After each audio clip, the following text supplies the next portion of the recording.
Hello everyone. आज हमारा topic है लॉर्ड कर्जन। ठीक है, आइए देख लेते हैं एग्जाम के पॉइंट ऑफ व्यू से कुछ इंपॉर्टेंट पॉइंट लॉर्ड कर्जन के बारे में। ठीक है, आइए देखते हैं। देखिए, लॉर्ड कर्जन का जो समय काल है वो आपको याद रखना है कि 1899 से 1905 के बीच में है। ठीक है, कई बार जब आप ये समय काल याद रखते हैं ना, तो कई बार प्रश्न अपने आप ही सॉल्व होने लगते हैं। ठीक है, आइए देखते हैं दूसरा।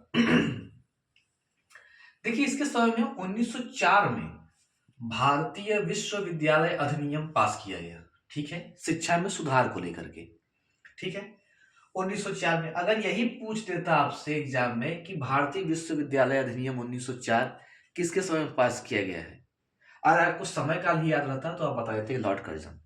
इसलिए समय काल इन सबका याद रखिएगा। इसलिए मैं इंपॉर्टेंट ही गवर्नर जनरल और वायसराय को करा रहा हूं। ठीक है, देखिए 1902 में एंड्रयू फ्रेजर, नाम याद रखिएगा, एंड्रयू फ्रेजर की अध्यक्षता में पुलिस आयोग का गठन किया गया। ठीक है, पुलिस में कुछ सुधार को लेकर के। 1903 में सीआईडी की स्थापना भी लॉर्ड कर्जन के समय हुई है ना। सीआईडी से दो नाम याद आते होंगे आपको, दयाभिजीत। खैर, आप लोग उसके अगर फैन होंगे तो आप लोग जानते होंगे। फिर 1901 में सिंचाई आयोग की स्थापना, इसने कृषि क्षेत्र में काफी सुधार किया था कृषकों के लिए। तो 1901 में सिंचाई आयोग की स्थापना हुई कर्जन के समय में, ये बात भी याद रखिएगा।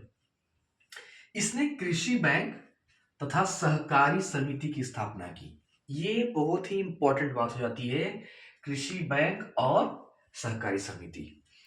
साहूकारों से कृषकों को बचाने के लिए इसने कृषि बैंक और सहकारी समितियां बनाई। आप सभी को मालूम होगा कि किस प्रकार से जमींदार और साहूकार किसानों को लूटा करते थे।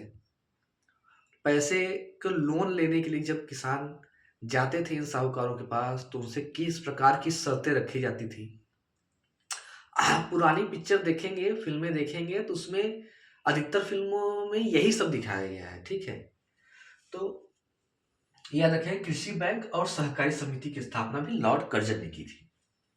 पूसा, नाम याद रखिएगा शहर का, पूसा में कृषि अनुसंधान संस्थान, ठीक है, कृषि अनुसंधान संस्थान की स्थापना की, ताकि कृषि में अनुसंधान किया जाए, किस प्रकार से और खेती उपजाऊ हो, किस प्रकार से जमीन बंजर है तो उसको किस प्रकार किया जाए। तो ये सब रिसर्च के लिए इसने पूसा में कृषि अनुसंधान संस्थान की स्थापना की।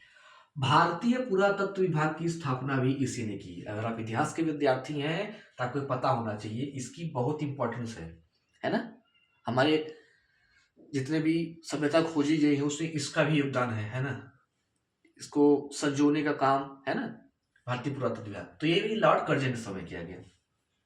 एक और इंपॉर्टेंट पॉइंट है कि रेलवे लाइनों को सर्वाधिक विस्तार इसी के समय हुआ, लॉर्ड कर्जन के समय में। ठीक है, डलहौजी आपको याद होगा, लॉर्ड डलहौजी के समय बंबई से थाने और कलकत्ता से रानीगंज के बीच में कहाँ ट्रेनें चली, मैंने आपको बताया था। लेकिन सर्वाधिक रेलवे लाइनों का विस्तार इसी समय लॉर्ड कर्जन के समय हुआ। और लास्ट का पॉइंट ये है कि 1905 का बंगाल विभाजन, ये आप सभी को पता होगा कि लॉर्ड कर्जन ने 1905 में बंगाल का विभाजन किया।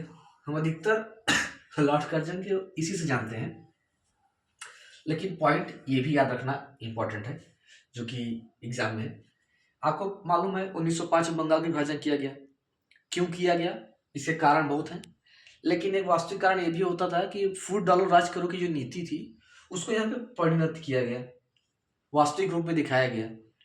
क्योंकि आंदोलन का जो केंद्र था वो बंगाल ही था। ठीक है, तो 1905 में इसका विभाजन कर जाता है। ठीक है, 1911 में इसकी समाप्ति की घोषणा की जाती है और 1912 में इसे समाप्त कर दिया जाता है। तो ये बात याद रखिएगा, इन दोनों में कंफ्यूज मत होइएगा कि 1911 है कि 1912।